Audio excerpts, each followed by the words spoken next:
Em 1847, Vale do Paraíba.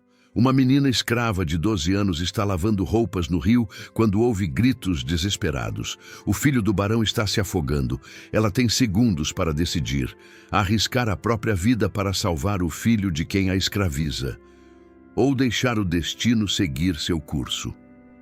O que Jurema fez naquele dia mudaria sua vida para sempre. Mas não da forma que você imagina.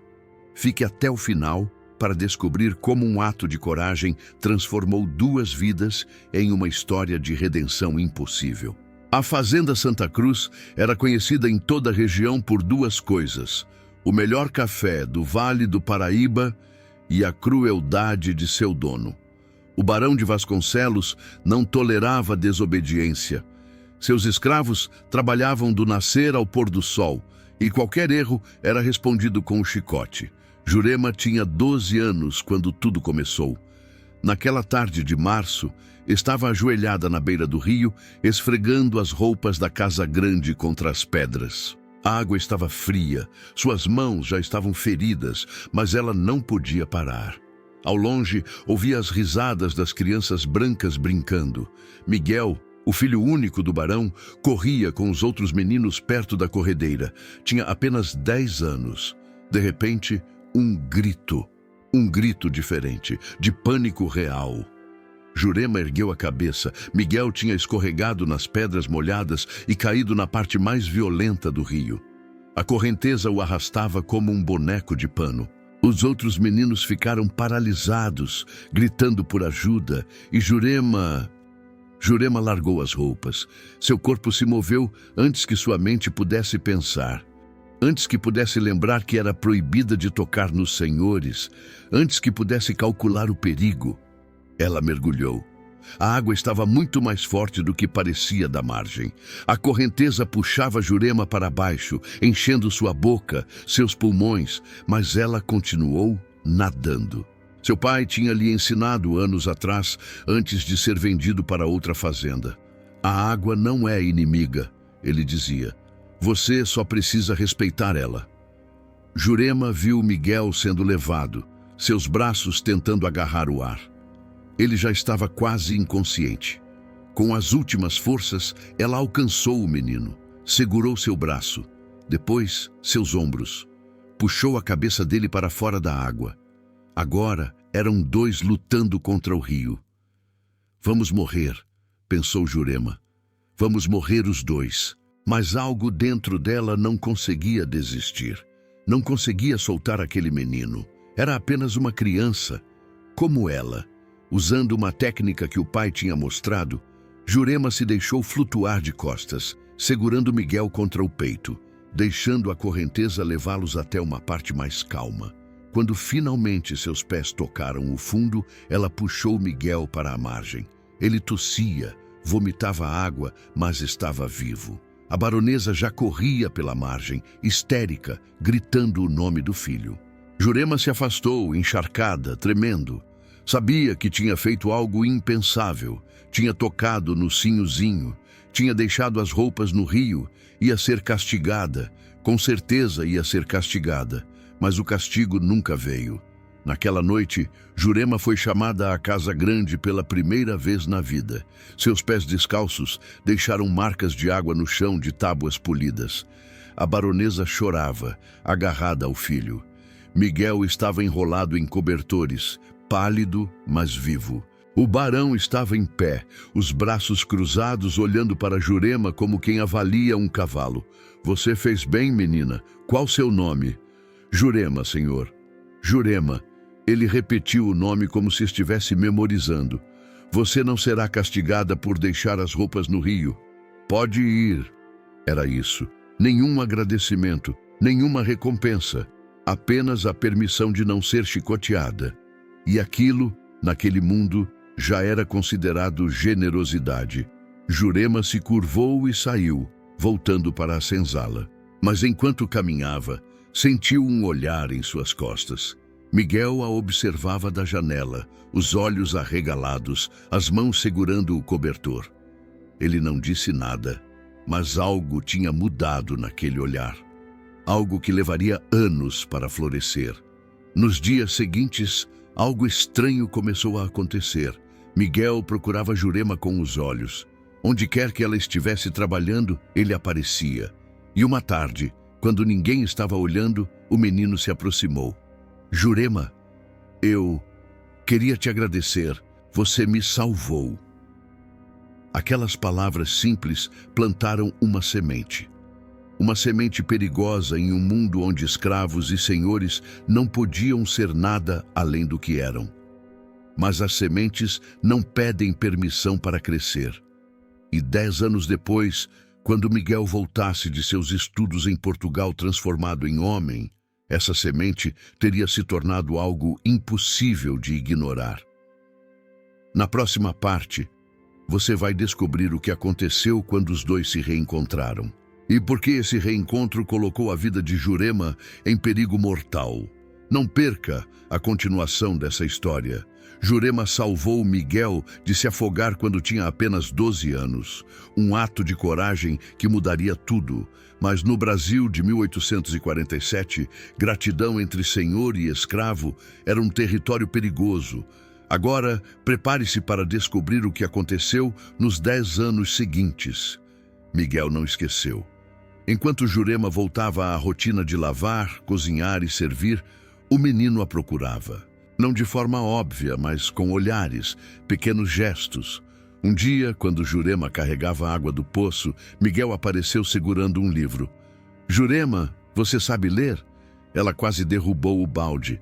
Crianças escravas não aprendiam a ler. Era proibido, perigoso.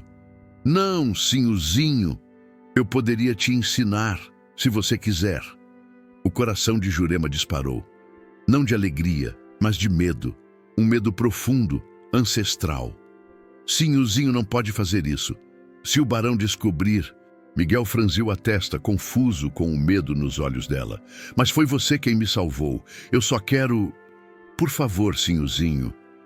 A voz de Jurema saiu quase como um sussurro. Por favor, não fale mais comigo. O senhor é bondoso, mas isso pode me machucar. Miguel não entendeu, não completamente, mas algo na voz dela o fez recuar. Ele tinha 10 anos, ainda não compreendia que bondade de senhor era um veneno disfarçado de presente. Jurema tinha 15 anos quando veio a notícia. Miguel seria mandado para Portugal, para estudar nas melhores escolas de Coimbra, preparar-se para assumir a fazenda. Na manhã da partida, toda a casa estava em alvoroço. Baús sendo carregados, cavalos preparados, a baronesa chorando no terraço. Jurema estava na cozinha descascando mandioca quando Miguel entrou. Ele tinha crescido. 13 anos agora, a voz começando a engrossar. Jurema! Ela se virou assustada. Sinhozinhos não entravam na cozinha. Vou para Portugal, estudar, mas eu não vou esquecer. Esquecer o quê, Sinhozinho? Você, o que você fez. Eu prometo que, quando eu voltar, vou encontrar um jeito de te ajudar. Jurema apenas acenou com a cabeça, os olhos baixos.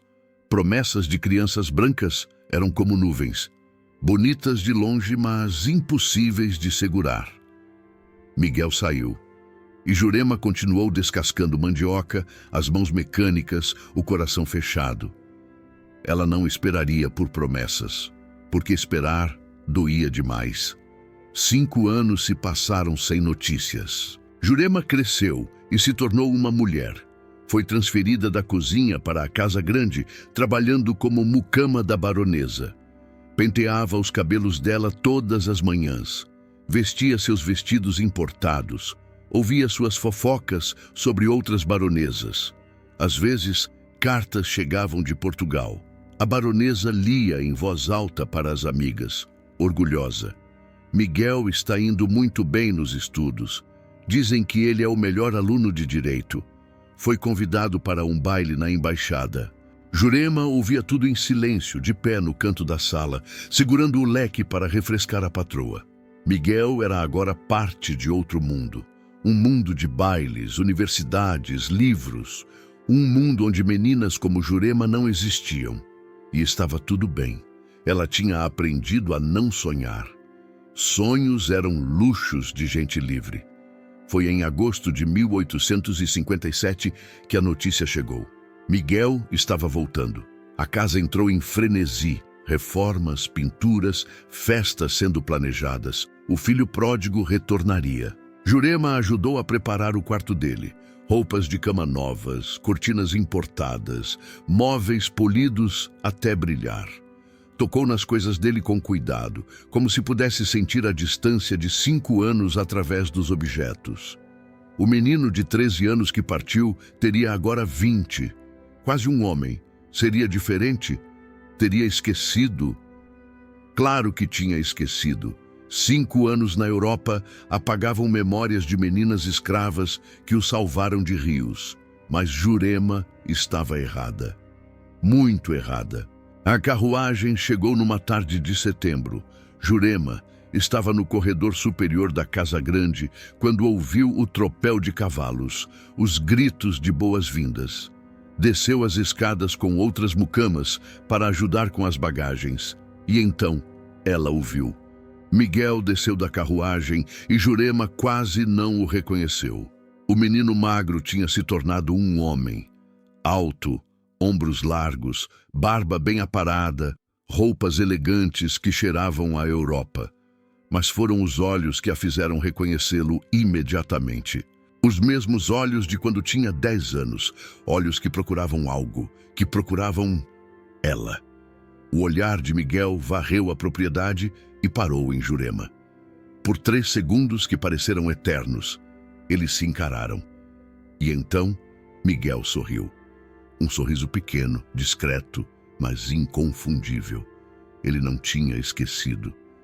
Naquela noite, durante o jantar de boas-vindas, Miguel não parava de olhar para o corredor onde Jurema e outras mucamas aguardavam para servir. A baronesa percebeu.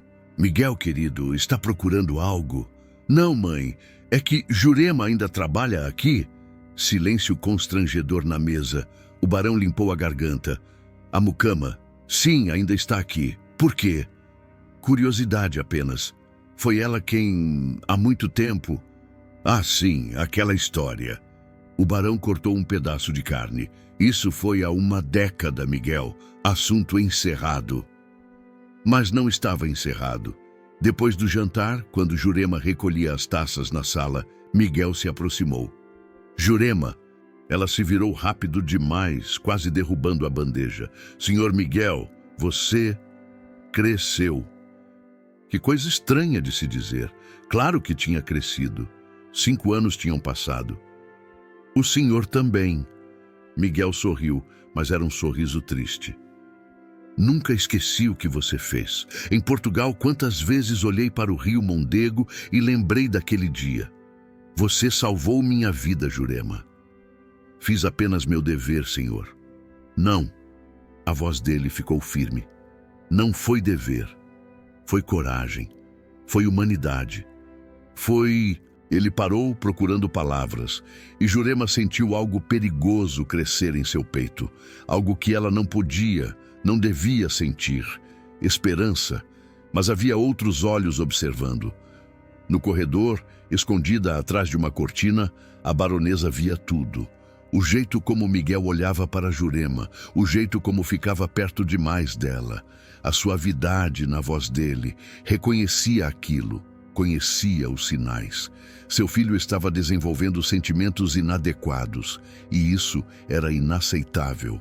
Naquela noite, depois que Miguel foi dormir, a baronesa procurou o marido em seu escritório. Precisamos falar sobre aquela mucama. O barão ergueu os olhos dos papéis. Jurema? O que tem ela? Miguel está interessado nela. Vi como ele olha. É perigoso. Ele acabou de chegar, minha cara. São apenas lembranças de infância. Não. A baronesa se inclinou sobre a mesa. É mais que isso. Conheço meu filho. E aquela negra está ficando atrevida. Anda com a cabeça erguida demais. Olha nos olhos quando não deveria. O que sugere? A baronesa sorriu. Um sorriso frio, calculado. Venda ela. Para outra fazenda. Longe daqui. Antes que isso se torne um problema. O barão concordou. Em 3 dias, Jurema seria vendida para uma fazenda no interior de Minas Gerais. 300 léguas de distância, um lugar de onde ninguém voltava. Mas Miguel ainda não sabia disso. E quando descobrisse, teria que fazer uma escolha impossível. Uma escolha que o colocaria contra sua própria família. Uma escolha que testaria se as palavras bonitas aprendidas na Europa eram apenas palavras ou se ele teria coragem de agir. Na próxima parte, o destino de Jurema será decidido e Miguel terá que provar se a gratidão de um senhor pode ser mais forte que as correntes da escravidão. Continue ouvindo para descobrir a decisão que mudou tudo. Miguel voltou de Portugal depois de 5 anos. Não esqueceu Jurema, mas a baronesa percebeu os olhares do filho e decidiu agir. Jurema seria vendida para uma fazenda em Minas Gerais e Miguel ainda não sabia de nada. Agora o tempo está se esgotando. Foram as outras mucamas que contaram para Jurema. Era noite. Na senzala, as mulheres sussurravam enquanto remendavam roupas à luz de velas. Jurema, você ouviu? Ouviu o quê? Benedita, uma escrava mais velha, se aproximou. A patroa mandou chamar um negociante. Vão te vender. O mundo de Jurema parou. Vender? Para onde? Minas Gerais. Fazenda de um tal Coronel Medeiros. Dizem que lá é pior que aqui. Muito pior. Jurema sentiu as pernas fraquejarem. Minas Gerais. Longe. Tão longe que seria como morrer. Por quê? O que eu fiz? Benedita olhou ao redor antes de responder, a voz ainda mais baixa. Dizem que é por causa do sinhozinho Miguel. A patroa viu como ele olha para você. Ficou com ciúmes, com medo. Jurema fechou os olhos. Então era isso. Por ter existido perto demais de um homem branco. Por ter sido vista. Por estar viva no momento errado. Quando? Dizem que é depois de amanhã. O negociante vem buscar você na sexta pela manhã. 2 dias. Jurema tinha 2 dias antes de ser arrancada da única terra que conhecia e jogada no desconhecido. Miguel descobriu por acaso. Na manhã seguinte, desceu cedo para tomar café e ouviu o pai conversando com um homem no escritório. A porta estava entreaberta. Então está fechado, barão. 1.200 mil réis pela mucama. Eu a busco sexta-feira ao amanhecer. Perfeito. Minha esposa agradece a rapidez no negócio. Miguel sentiu o sangue gelar. 1.200 mil réis. O preço de uma escrava saudável, jovem. Estavam vendendo alguém. É boa trabalhadora? Dá problema? Nenhum problema. Chamada Jurema. Trabalha bem, não reclama, sabe cozinhar e costurar. Miguel não esperou ouvir mais. Entrou no escritório sem bater. Pai, o senhor está vendendo Jurema? O barão ergueu os olhos, irritado com a interrupção. Miguel, estou em reunião. Estão vendendo ela? Para onde? O negociante, um homem gordo com cara de rato, sorriu. Para minha fazenda em Minas, jovem. Bom negócio para todo mundo. Miguel sentiu algo explodir dentro dele. 5 anos de estudos em Portugal. 5 anos lendo sobre iluminismo, direitos humanos, abolicionismo, 5 anos sabendo que aquilo estava errado. E agora, na primeira aprovação real, o que ele faria? Pai, preciso falar com o senhor, em particular. O negociante saiu. O barão se recostou na cadeira, os dedos tamborilando na mesa. Pode falar.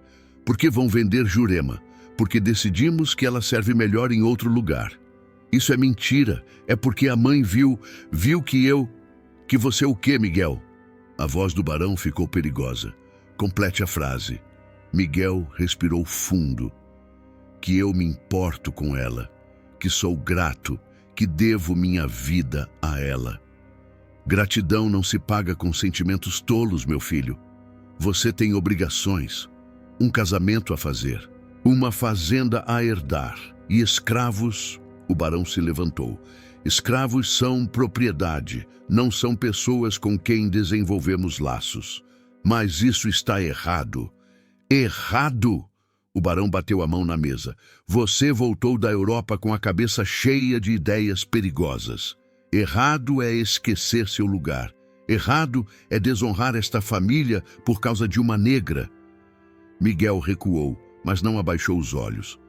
Em Portugal, aprendi que a escravidão está sendo abolida em toda a Europa. França, Inglaterra. Nós não estamos na Europa. O barão estava vermelho. Estamos no Brasil e aqui eu mando. Nesta casa eu decido. E decidi que aquela escrava será vendida. Silêncio tenso. Miguel respirava rápido, as mãos tremendo. Então me venda ela. O barão piscou. O quê? Me venda Jurema. O senhor vai vendê-la de qualquer forma. Venda para mim. Tenho dinheiro da herança do avô. 1.200 mil réis. Pagarei o mesmo preço. E o que pretende fazer com ela? Miguel engoliu seco. Sabia que essas palavras mudariam tudo. Libertar. O barão olhou para o filho por um longo momento. Viu teimosia, juventude, idealismo tolo. E viu também uma oportunidade. Deixar o menino aprender na prática. Deixá-lo comprar a escrava. Libertá-la. Ver ela mendigar nas ruas do Rio ou voltar a se vender por necessidade. Deixá-lo aprender que liberdade sem estrutura não era liberdade. Era uma lição cruel, mas necessária. Está bem. Miguel arregalou os olhos. Está bem? 1.200 mil réis, à vista. E você nunca mais me questiona sobre como administro esta propriedade. Aceito. Ótimo. Vá buscar o dinheiro. Prepararei os papéis. Miguel saiu correndo. O barão ficou sozinho no escritório, um sorriso amargo nos lábios. Jovens tolos. Sempre precisavam aprender do jeito difícil. Jurema estava no quarto da baronesa, arrumando a cama, quando Miguel apareceu à porta. Jurema, preciso falar com você. Agora. A baronesa franziu a testa. Miguel, estou aqui! Desculpe, mãe, é urgente. Assuntos da fazenda. Ele fez sinal para Jurema segui-lo. Com o coração disparado, Jurema obedeceu. Desceram até o escritório do barão. O velho não estava lá. Miguel fechou a porta.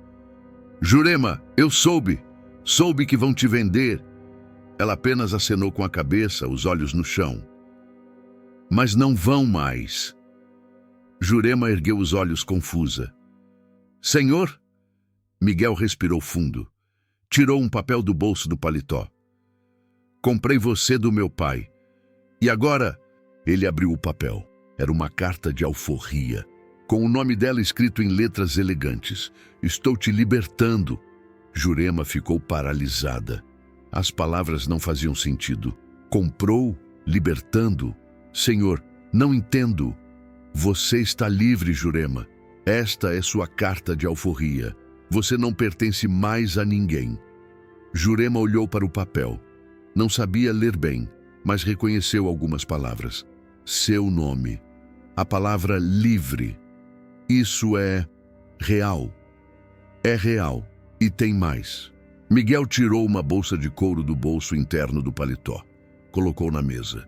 Aqui tem 200 mil réis. É o suficiente para você recomeçar. Alugar uma casa, comprar equipamentos, começar um negócio, ir para onde quiser. Jurema sentiu as pernas fraquejarem. Sentou na cadeira antes de cair. Por quê? Por quê? Miguel sorriu, mas era um sorriso triste. Há 10 anos você pulou em um rio para me salvar. Tinha 12 anos. Podia ter morrido, mas não hesitou. Mas isso foi há tanto tempo. Para mim foi ontem. Todos os dias em Portugal eu me lembrava. E todos os dias me perguntava, o que faço quando voltar? Agradeço com palavras bonitas e deixo tudo como está? Ou tenho coragem de fazer algo real? Lágrimas começaram a descer pelo rosto de Jurema. Senhor Miguel, não sou mais seu senhor. Ele estendeu a mão, oferecendo o papel. Ninguém é. Jurema pegou a carta de alforria com mãos trêmulas. O papel era grosso, oficial, com selos. Liberdade. Depois de 22 anos respirando, era a primeira vez que se sentia viva. 3 dias depois, Jurema estava pronta para partir. Tinha se despedido das outras escravas na senzala. Algumas choraram de alegria, outras de inveja. Benedita a abraçou forte. Você conseguiu, menina. Vá viver. Viva por todas nós. Miguel arranjou uma carroça para levá-la até o porto de Pindamonhangaba, de onde pegaria o trem para o Rio de Janeiro. Na manhã da partida, quando Jurema estava subindo na carroça, a baronesa apareceu no terraço. Não disse nada, apenas olhou. Um olhar de ódio puro. Jurema sustentou o olhar pela primeira vez na vida, como igual. E então a carroça partiu. Miguel cavalgava ao lado. Não precisavam falar. O silêncio era confortável. Quando chegaram ao porto, Miguel ajudou Jurema a descer. Você vai ficar bem? Vou. Pela primeira vez, Jurema sorriu. Um sorriso verdadeiro. Vou abrir uma oficina de costura. Sempre fui boa com agulha. Sei que vai ter sucesso. Jurema segurou a mão de Miguel. Um toque que antes seria impensável. Obrigada por tudo. Eu que agradeço. Você me salvou 2 vezes. Uma vez daquele rio e outra vez... Ele parou, emocionado. Me salvou de me tornar meu pai. O trem apitou. Jurema soltou a mão dele e subiu. Pela janela, viu Miguel ficando para trás, cada vez menor, até desaparecer. E pela primeira vez na vida, Jurema olhou para a frente. Para o futuro, para a liberdade.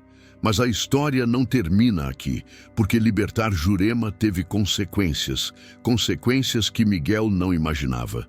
O barão não aceitou bem o desafio do filho, e na fazenda, rumores começaram a se espalhar entre os outros escravos.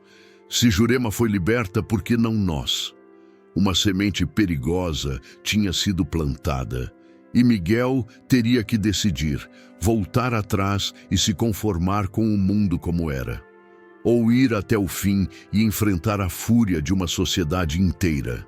Na próxima parte, descubra o preço que Miguel pagou por sua escolha e como Jurema construiu uma vida que ninguém achava possível. Continue até o final para conhecer o desfecho emocionante dessa história. Miguel libertou Jurema, desafiando seu pai e toda a sociedade escravocrata. Ela partiu para o Rio de Janeiro com dinheiro e uma carta de alforria. Mas na fazenda Santa Cruz, algo começou a mudar. Uma pergunta perigosa ecoava entre os escravos.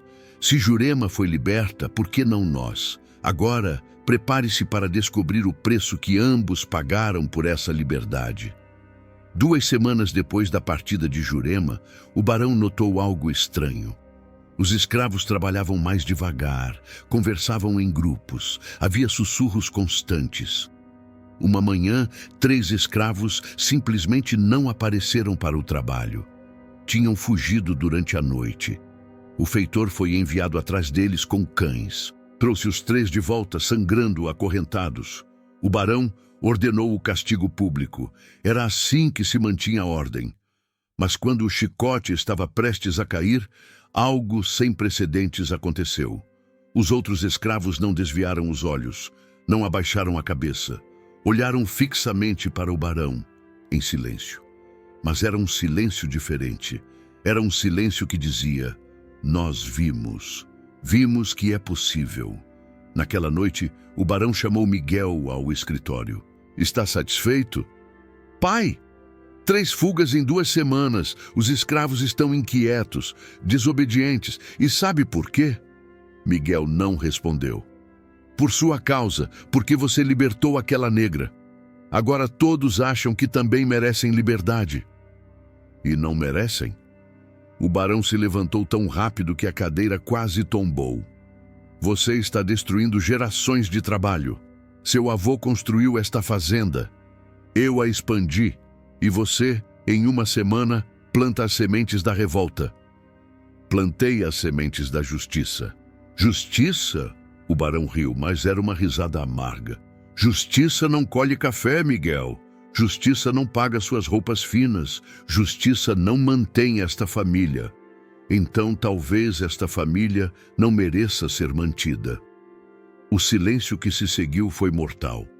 O barão olhou para o filho como se o visse pela primeira vez, e o que viu foi um estranho. Saia da minha vista. Pai, saia! Miguel saiu, mas não subiu para o quarto. Foi direto para o estábulo, selou seu cavalo e cavalgou noite adentro. Precisava de ar, precisava pensar. Tinha feito a coisa certa ao libertar Jurema. Disso não tinha dúvida. Mas e os outros? Os 300 escravos que ainda trabalhavam na fazenda? O que faria por eles? Rio de Janeiro, março de 1858. Jurema tinha alugado uma pequena sala na Rua da Alfândega. 3 metros quadrados, 2 janelas, uma mesa de trabalho. Nos primeiros dias, apenas olhava para as paredes vazias, sem acreditar que aquilo era dela. Seu espaço, sua escolha. Comprou linha, agulhas, tecidos baratos. Começou pequeno, remendar roupas para os comerciantes da região. O dinheiro era pouco, mas era seu dinheiro. Aos poucos, a clientela cresceu. Mulheres livres, libertas e até algumas brancas pobres vinham até ela. Jurema tinha mãos habilidosas, conseguia transformar trapos em vestidos decentes, mas nem tudo era fácil. Certa vez, um comerciante português tentou pagar menos que o combinado. Você devia agradecer que eu deixo uma negra costurar minhas roupas. Jurema segurou a roupa com firmeza. O senhor me deve 2.000 réis, ou paga ou leva a camisa pela metade. Está me ameaçando? Estou cobrando meu trabalho. Sou livre. E trabalho livre tem preço justo. O homem bufou, mas pagou. Quando ele saiu, Jurema trancou a porta, encostou-se nela e chorou. Não de tristeza, de orgulho. Tinha se defendido. Tinha exigido respeito. E o mundo não tinha desabado. Miguel passou 6 meses em conflito interno. Tinha libertado Jurema, mas e os outros? Podia simplesmente fingir que estava tudo bem? Uma noite, sozinho em seu quarto, pegou papel e pena. Começou a fazer contas. 300 escravos. Valor médio de 1.000 réis cada. 300 contos de réis para libertar todos. Era uma fortuna. Mais do que sua herança poderia cobrir. Mas havia outra opção. Miguel tinha estudado direito em Portugal. Conhecia contratos, testamentos, leis. E sabia que quando o barão morresse, tudo seria dele. Podia esperar, herdar a fazenda. E então, como dono, fazer o que achasse certo. Mas esperar significava deixar centenas de pessoas em correntes por anos. Talvez décadas. Será que valia a pena? Foi então que a carta chegou. Um mensageiro trouxe do Rio de Janeiro. Era de Jurema. Miguel abriu com mãos trêmulas. A letra era torta, claramente escrita por alguém que tinha aprendido sozinha. Mas as palavras eram firmes. Senhor Miguel, espero que esta carta o encontre bem. Escrevo para contar que abri minha oficina de costura. É pequena, mas é minha. Acordo todos os dias e ainda não acredito que sou livre. Mas a liberdade assusta, Senhor Miguel. Todos os dias preciso provar que mereço respeito, que sou gente, que meu trabalho tem valor. Alguns dias são tão difíceis que penso em desistir. Mas então lembro de seus olhos quando me entregou aquele papel. E lembro que o Senhor acreditou que eu merecia mais. Então eu continuo. Escrevo também para dizer, não desista. Sei que deve estar difícil aí. Sei que seu pai deve estar furioso. Sei que a fazenda deve estar em conflito. Mas o Senhor plantou algo importante. Plantou esperança. E esperança, Senhor Miguel, é a coisa mais perigosa e mais bonita do mundo. Não desista de acreditar que podemos ser melhores. Com gratidão eterna, Jurema. Miguel leu a carta 3 vezes. E então soube o que precisava fazer. Miguel começou devagar, discretamente. Primeiro, comprou a liberdade de 2 escravas idosas que não conseguiam mais trabalhar pesado. O barão achou que era caridade boba, mas deixou passar. Depois, comprou a liberdade de uma família, pai, mãe e 3 filhos. Disse que eles trabalhariam melhor como homens livres contratados. O barão resmungou, mas aceitou. Mês a mês, Miguel usava parte de sua herança para comprar liberdades. Não podia libertar todos de uma vez. Seria suicídio. O barão o deserdaria. Talvez o expulsasse, mas podia fazer pouco a pouco, como água que desgasta a pedra. Os escravos perceberam e começaram a ter esperança. Esperança de que um dia seria sua vez. Rio de Janeiro, 1860.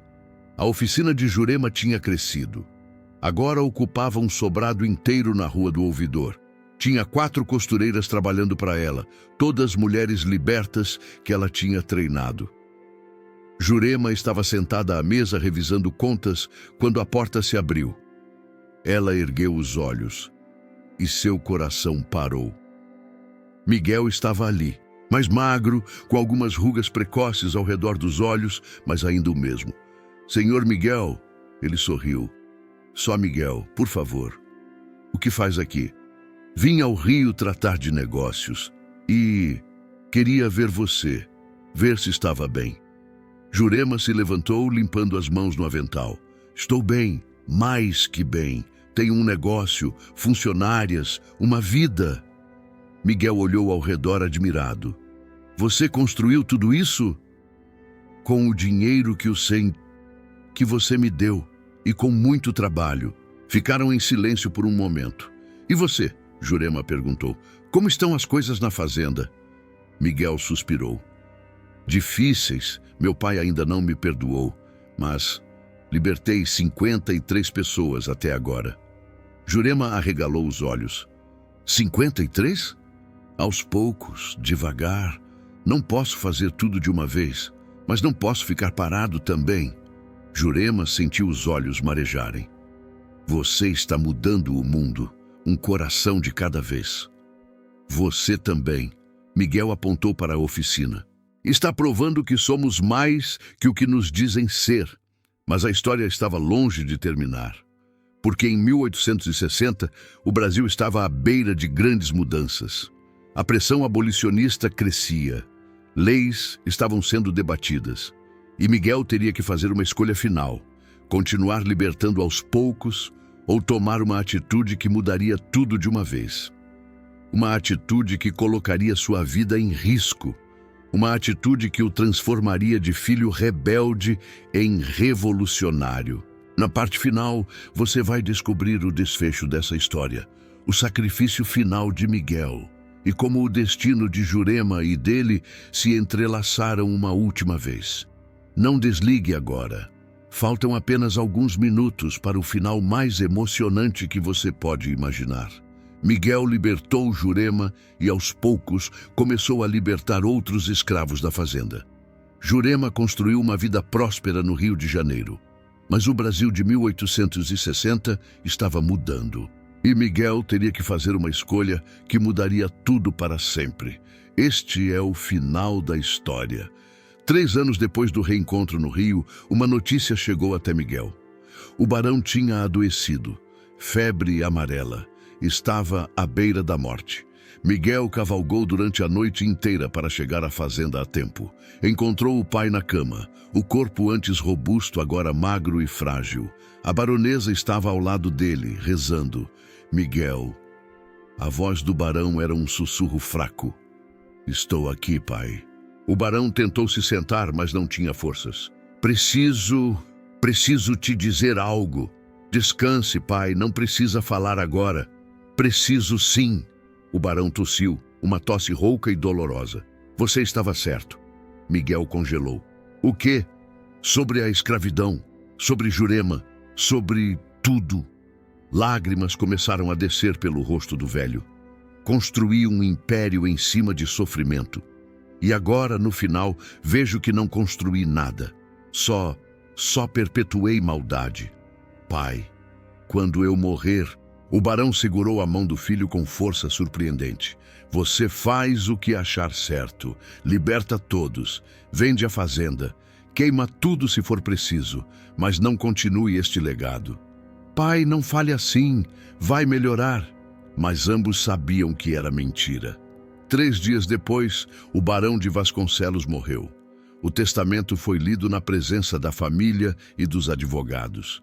Para a surpresa de todos, o barão tinha deixado instruções claras. A fazenda inteira passava para Miguel, sem condições, sem restrições. E havia uma carta anexa, escrita com a letra trêmula dos últimos dias. Miguel, meu filho, perdoe-me por ter demorado tanto para ver o que você viu desde criança. Faça desta terra algo de que possamos nos orgulhar.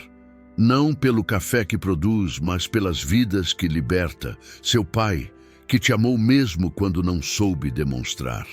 Miguel segurou a carta com mãos trêmulas. A baronesa chorava silenciosamente no canto da sala. E Miguel sabia o que precisava fazer. Uma semana após o funeral, Miguel reuniu todos os escravos da fazenda no terreiro. Eram 247 pessoas. Nos últimos 3 anos, ele tinha conseguido libertar 53. Os escravos se aglomeraram, confusos e assustados. Assembleias nunca significavam coisas boas. Miguel subiu em um palanque improvisado. Tinha um monte de papéis na mão. Meu nome é Miguel de Vasconcelos. Sou o novo dono desta fazenda. Silêncio tenso. Mas não quero ser dono de ninguém. Os murmúrios começaram. Nas últimas horas trabalhei com advogados preparando documentos. E hoje, neste momento, declaro que todos vocês estão livres. O silêncio absoluto. Ninguém se mexeu, ninguém ousou acreditar. Estas são cartas de alforria, uma para cada um de vocês, com seus nomes oficiais, registradas em cartório. Uma mulher caiu de joelhos, chorando, depois outra e outra. Em poucos segundos, 200 pessoas estavam chorando no terreiro. Sei que liberdade sem apoio não é liberdade completa. Por isso, todos que quiserem ficar e trabalhar aqui serão contratados, com salários justos, com casas decentes, com respeito.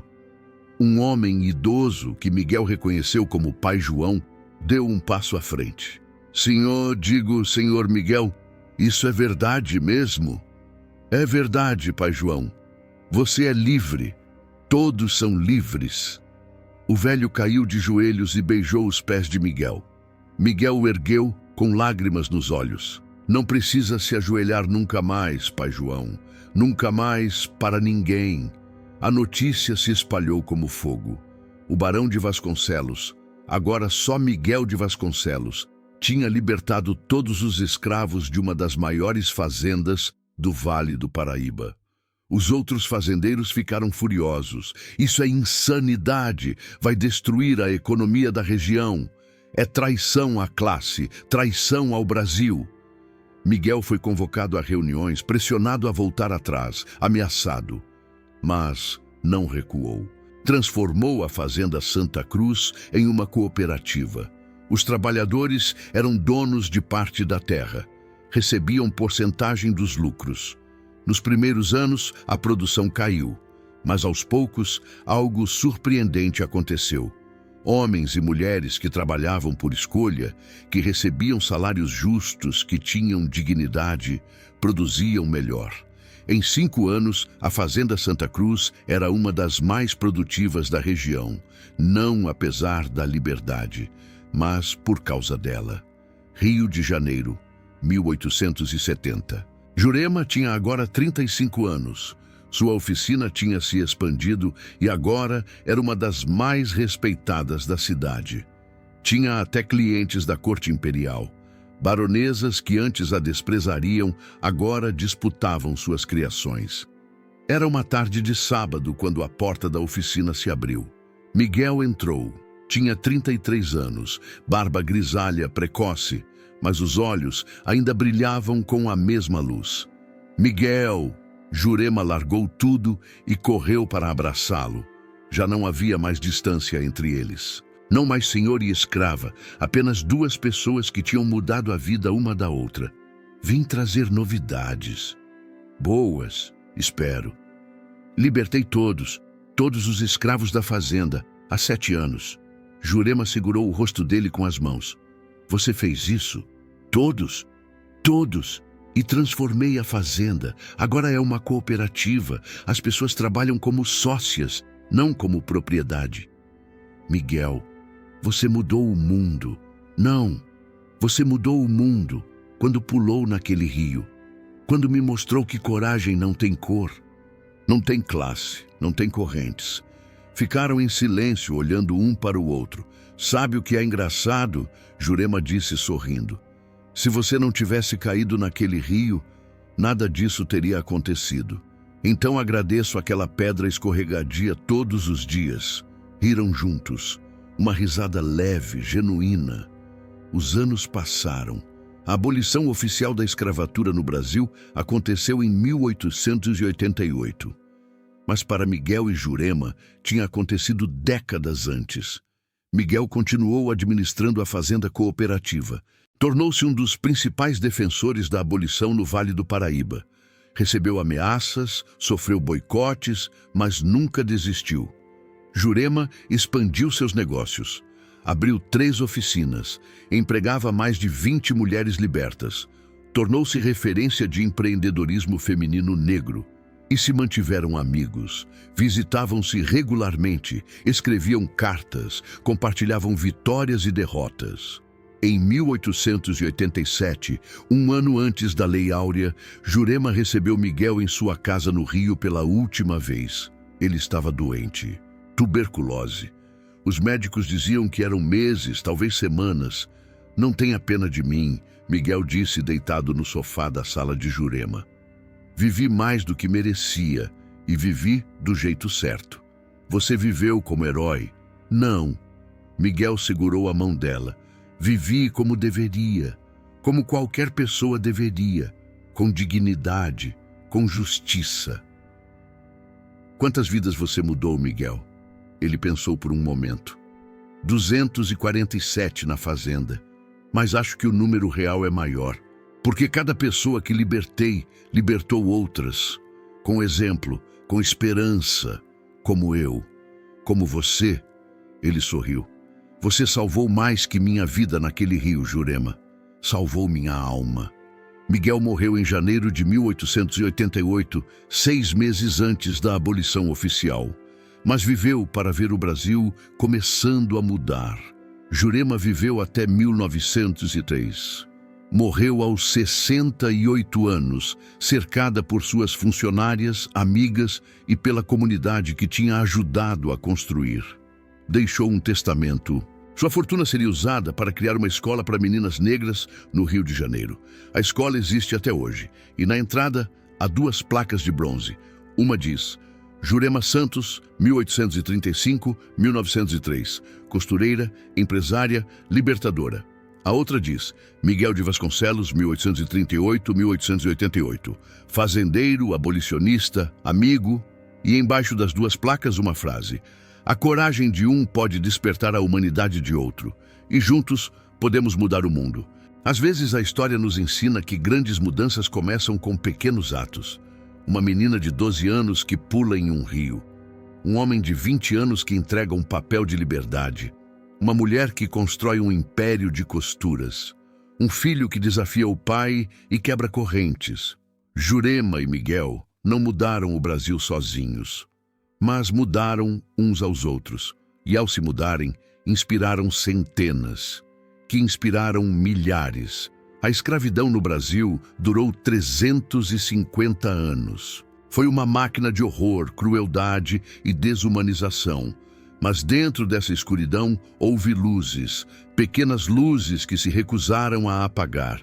Jurema foi uma dessas luzes, Miguel foi outra. E quando 2 luzes se encontram, mesmo nas trevas mais profundas, elas têm o poder de iluminar tudo. Esta é uma história de ficção, mas é inspirada em fatos reais. Houve senhores que libertaram escravos. Houve escravos que construíram impérios após a liberdade. Houve atos de coragem em meio à crueldade. A história do Brasil é complexa, dolorosa e precisa ser contada. Não para nos fazer sentir culpa, mas para nos fazer sentir responsabilidade. Responsabilidade de construir um país onde a cor da pele não determine o destino de ninguém. onde coragem seja reconhecida independentemente de quem a demonstra, onde liberdade seja direito, não privilégio. Se você chegou até aqui, obrigado por ouvir. Obrigado por se importar com histórias que precisam ser lembradas. E se esta história tocou você, compartilhe. Comente. Deixe suas impressões, porque histórias só têm poder quando são compartilhadas. O canal Vozes da Senzala existe para dar voz a quem foi silenciado, para honrar memórias que foram apagadas e para lembrar que, apesar de tudo, a humanidade sempre encontra um jeito de brilhar. Obrigado por escutar. Até a próxima história.